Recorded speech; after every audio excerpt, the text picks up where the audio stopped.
Now I'm going to show you how to do problem number 23 from this worksheet, okay? So possible rational roots.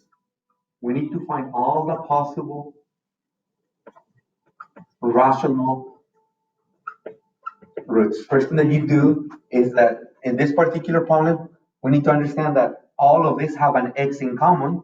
So this problem is the same as if I were to have x times 3x to the third minus 17x squared plus 17x plus 21, okay? So we have actually factored one x from all of them. So by doing this here, this x produces one of the zeros already. So one of the possible rational roots, and it's not a possible rational root this time, that's one root or 1 0, and that is 0.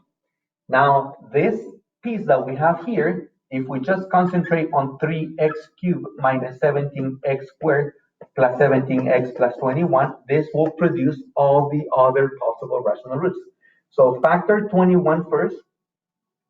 If I factor 21, my factors are going to be 1 times 21, 3 times 7, and that's all we have. Now the leading coefficient is 3. So this 3 that is here, it's here. I'm going to factor this here. The only factors are 1 and 3. So now I need to come up with all my possible rational roots.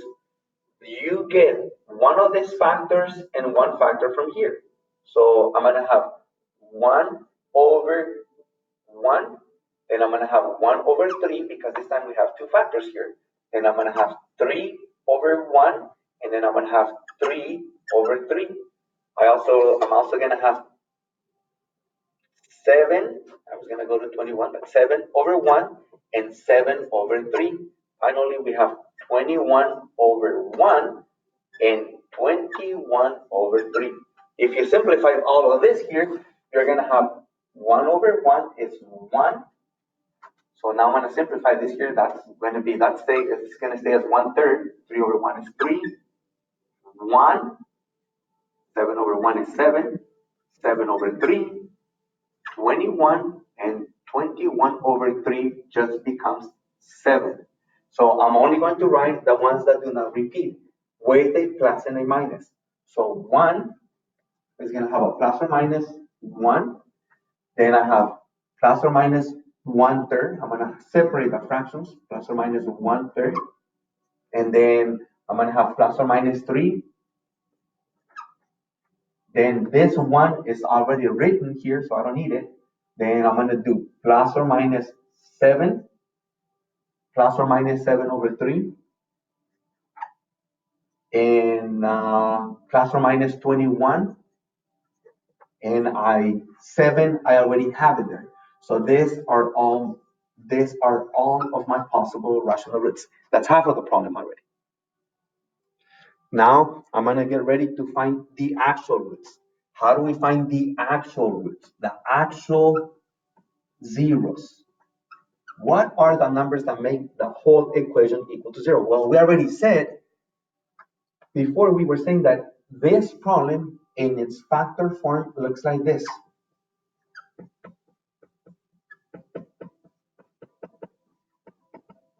That equals 0, okay? So this here,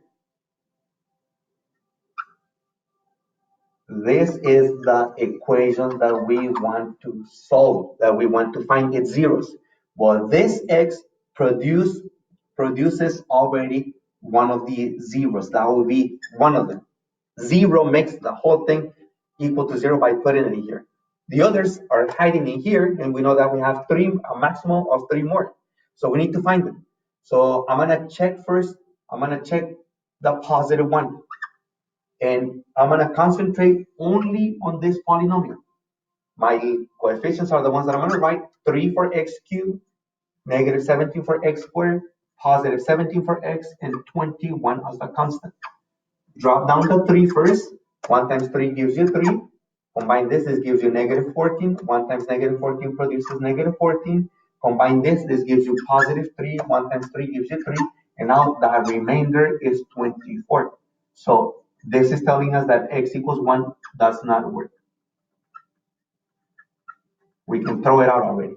Now we're going to try -1. If I try -1, I still have 3, -17, 17, 21. Drop the 3 first. -1 times 3 gives me -3. This gives you -20. But -1 times -20 is +20. This gives you 37 when you combine them. When you combine this gives you -37. And this gives you -16. Again, x equals -1 does not work because we're not getting a remainder of 0. Okay, now we're going to try +3. Okay, so when we do +3, I have 3, -17, 17, and 21. This line is not going to change. We're still going to use it.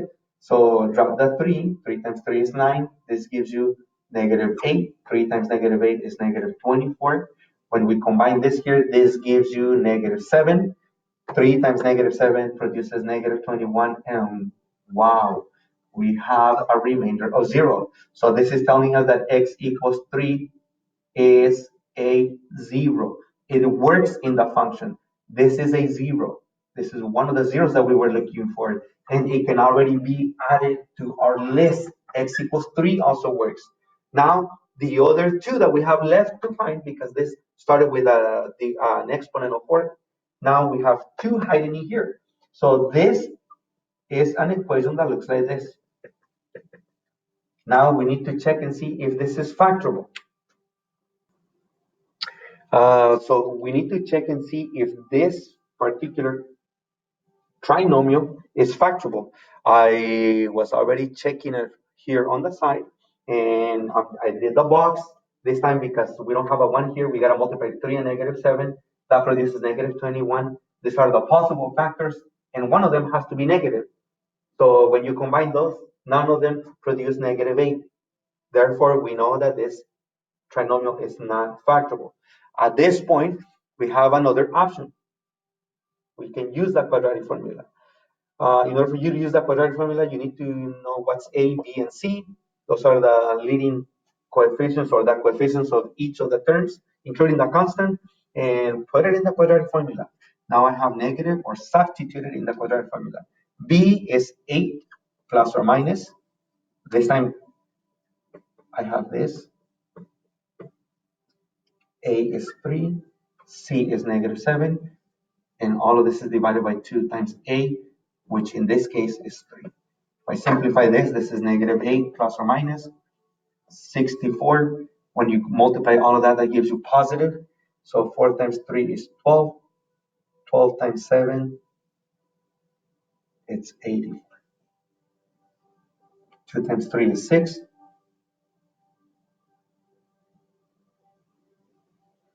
Now, if I combine all of this here, this is going to give me -8 plus or minus.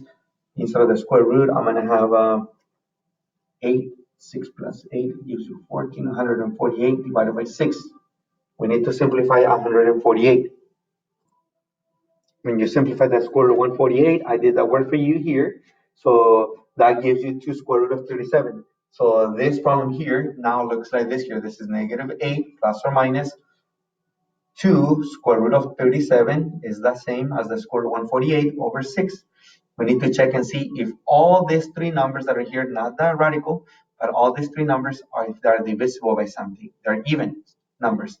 Therefore, they are divisible by 2. This becomes -4 plus or minus the square root of 37. We don't write 1 in front of this radical over 3.